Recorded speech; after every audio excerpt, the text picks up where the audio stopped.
Hello बच्चों, चौहानी education channel में आपका स्वागत है। बच्चों, आज हम लर्निंग आउटकम्स आधारित लर्निंग गैप सामग्री विषय हिंदी कक्षा 5वीं के अंतर्गत अभ्यास 4 जो खंड आ से लिया गया है, जिसे 2022-23 के लिए प्रकाशित किया गया है। इसमें हम देखेंगे चित्र। इस चित्र को ध्यान से देखेंगे हम। तो ध्यान से देखने पर हमको देखिए, एक लड़की जो है और एक लड़का दोनों हाथ जोड़कर सूर्य देव को प्रणाम कर रहे हैं और पूरा मनोरम दृश्य, यहाँ गाय है, पक्षी है, पेड़ है, सब इस चित्र में दिखाई दे रहा है। आकाश है, बादल है, सब यहाँ पर दिखाई दे रहा है। और सूर्य को दोनों बच्चे जो है वो हाथ जोड़ करके विनय कर रहे हैं, प्रार्थना कर रहे हैं, सूर्य को प्रणाम कर रहे हैं। इस प्रकार चित्र में दिखाई दे रहा है। इसी के अंतर्गत हम अभ्यास 4 में देखेंगे। प्रश्न 1, चित्र में क्या क्या दिखाई दे रहा है। इससे पूर्व अगर आपके द्वारा चैनल को सब्सक्राइब नहीं किया गया है तो चैनल को सब्सक्राइब कर लें और बेल आइकन को प्रेस कर लें, जिससे कि वीडियो की नोटिफिकेशन आपको प्राप्त होती रहेगी। एवं वीडियो को लाइक एवं शेयर जरूर करें। बच्चों, देखेंगे हम चित्र में 2 बच्चे, गाय, चिड़िया व सूरज उगता हुआ दिखाई दे रहा है। हमने चित्र में देखें तो हमको क्या दिखाई दे रहा है। यहाँ पर 2 बच्चे दिखाई दे रहे हैं, गाय है, चिड़िया है, वृक्ष है और सूर्य उगते हुए दिखाई यहाँ पर दे रहा है। तो इस तरह हमको आंसर लिख देना है।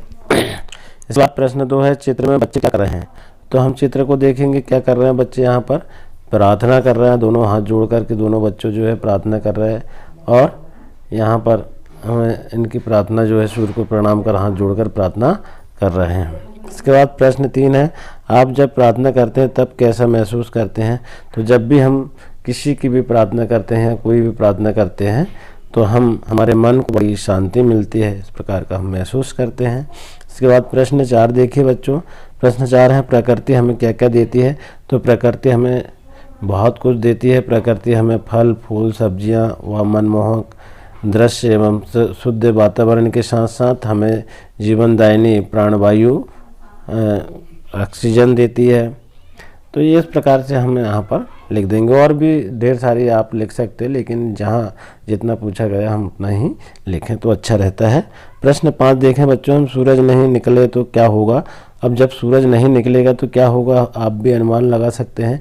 अगर सूरज नहीं निकलेगा तो वो पूरी दुनिया पर अंधकार छा जाएगा, पेड़ पौधे मर जाएंगे और हमारी दैनिक क्रियाकलाप नहीं हो पाएंगे। तो इस प्रकार से हम इससे जो है चित्र को देख करके ऐसे हम आंसर दे सकते हैं। इसके बाद में देखिए, कविता का हाव भाव के साथ पढ़ाते हुए भावार्थ स्पष्ट करेंगे।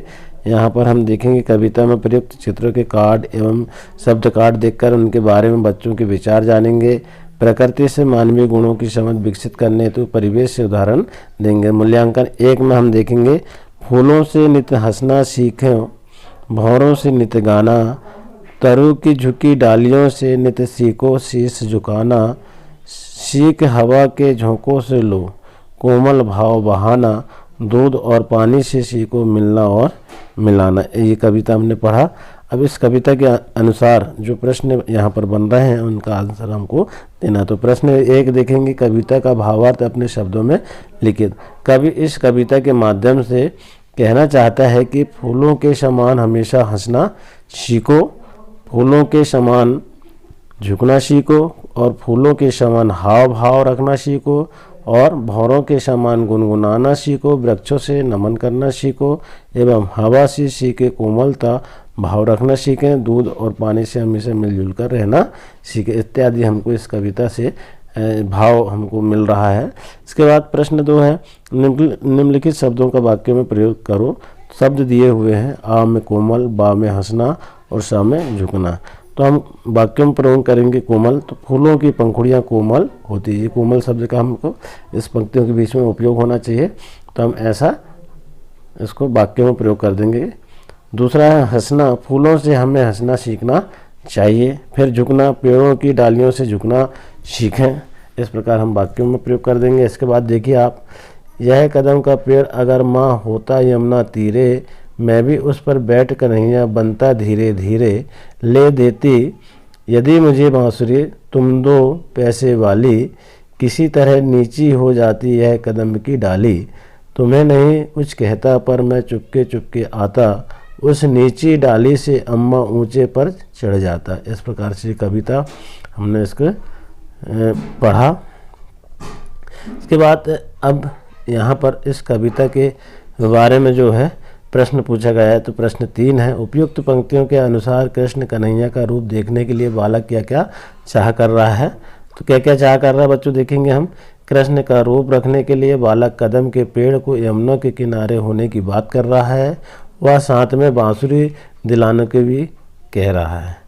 इस प्रकार से हम इसके आंसर को लिख देंगे। इसके बाद प्रश्न 4 है, आप अपनी माँ के विषय में 5 वाक्य लिखिए। तो मेरी माँ मुझे बहुत स्नेह करती है, मेरी माँ मुझे अच्छे संस्कार दिए हैं, मेरी माँ पूरे घर को संभाल कर रखती है, मेरी सभी से स्नेह, मेरी माँ जो है सभी से स्नेह व प्रेम करती है, मेरी माँ बहुत मेहनती एवं साहसी है। इस प्रकार से हम यहाँ पर लिख देंगे। इसके बाद प्रश्न 5 है, किसी परिचित या रिश्तेदार के यहाँ शादी में जाने का अनुभव जो है अपने शब्दों में लिखिए। जब हम हमारे रिश्तेदार के यहाँ जाने के लिए तैयार होते हैं तो खासकर शादी में तो सबसे पहले बाज़ार जाकर नए कपड़े खरीदते हैं।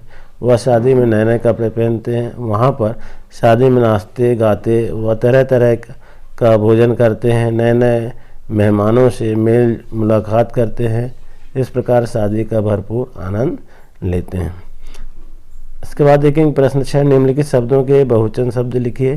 तो यहाँ पर नदी है, नदियाँ हो जाएगा बहुवचन में, राखी है, राखियाँ हो जाएगी, केला है, केलो हो जाएंगे, और किताब है, किताबें हो जाएंगे, गांव है, गांवों हो जाएंगे। इस प्रकार से बहुवचन में हम इसको परिवर्तित कर देंगे। तो इस प्रकार हमारा यह अभ्यास सारे पूर्ण कंप्लीट हो जाता है। आशा है बच्चों आपको सारे प्रश्नों के उत्तर समझ में आए होंगे, और इसी तरह अन्य मूल्यांकन कार्य, वर्कशीट, अभ्यास सारी चीज़ों को हल करने के लिए वीडियो में बने रहें। धन्यवाद।